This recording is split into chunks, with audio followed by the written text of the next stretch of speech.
going to put a shelf behind this couch. I'm going to build it out of the 2x6 and secure it in place with shelf brackets. Those shelf brackets will be hidden by the couch, so it doesn't really matter what they look like. I've also got to put a plywood panel here to hide the gap between the wall and the couch, because this couch will be pushed out about 6 inches to accommodate the shelf.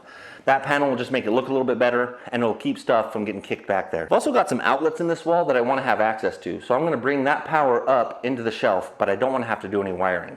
So I've got a great plug-and-play solution that I'll show you later that will fix that problem. Like I said, I'm going to use a 2x6 to make my shelf. I'll get it sanded and painted, and it's going to look real nice. But you can use whatever, plywood, melamine, MDF, doesn't matter. Just know that it's going to be great, and it's going to change the way you use your couch. Let's go out to the garage and get started. I'm going to start by cutting the 2x6 to length and then running it through the planer a couple of times just to get rid of the radiuses on the corners. I think that'll make it look real nice. I'm also going to put a chamfer on the end of it that is visible, and I think that'll improve the look as well. After that, I got to put a hole in it where I'm going to put the electrical. Then I just got to get it sanded and painted, and then I can start on the panel that will hide the gap between the wall and the couch.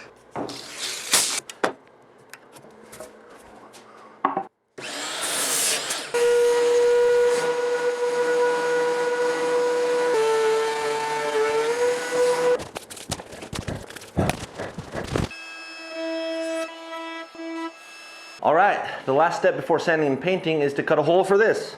This is the plug-and-play electrical I was talking about earlier in the video. It's essentially just a power strip that mounts flush into a piece of furniture. It costs about 18 bucks on Amazon. When I bought it, it was on sale. I think normally it's 33 bucks. Either way, it's a pretty good deal and it's really easy to install, so I'm gonna do it.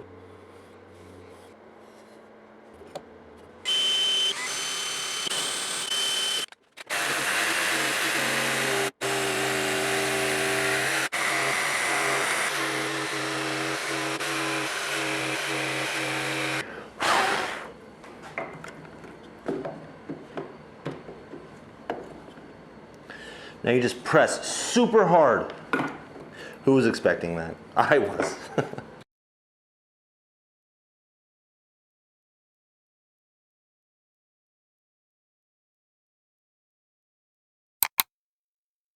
All right, the shelf is done. Now I need to cut a panel that will hide the gap between the wall and the back of the couch. The problem is that the back of the couch comes down at an angle. So into this panel, I'm gonna need to cut a matching angle. Isn't that neat? So I'm going to take this piece of 3/4 inch plywood, mark it up, and cut it with a jigsaw.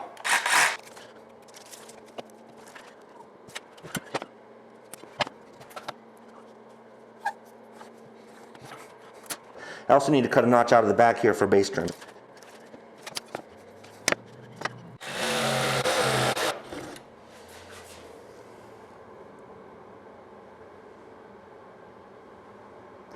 I don't like how that's going. Why is it doing that?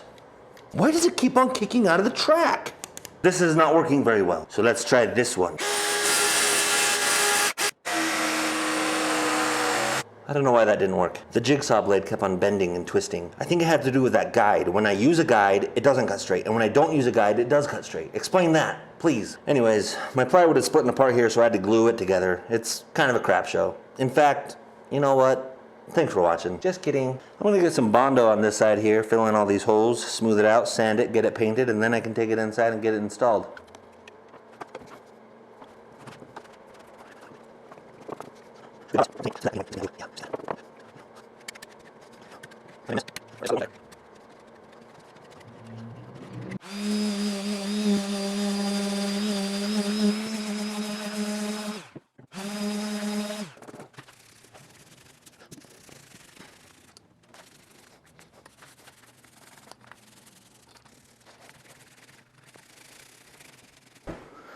Let's get this installed.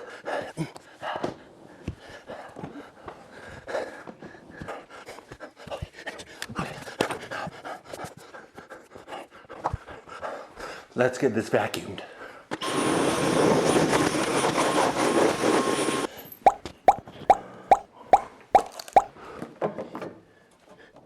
You're going to want to make sure to use silver screws with this black faceplate, otherwise it might look ridiculous.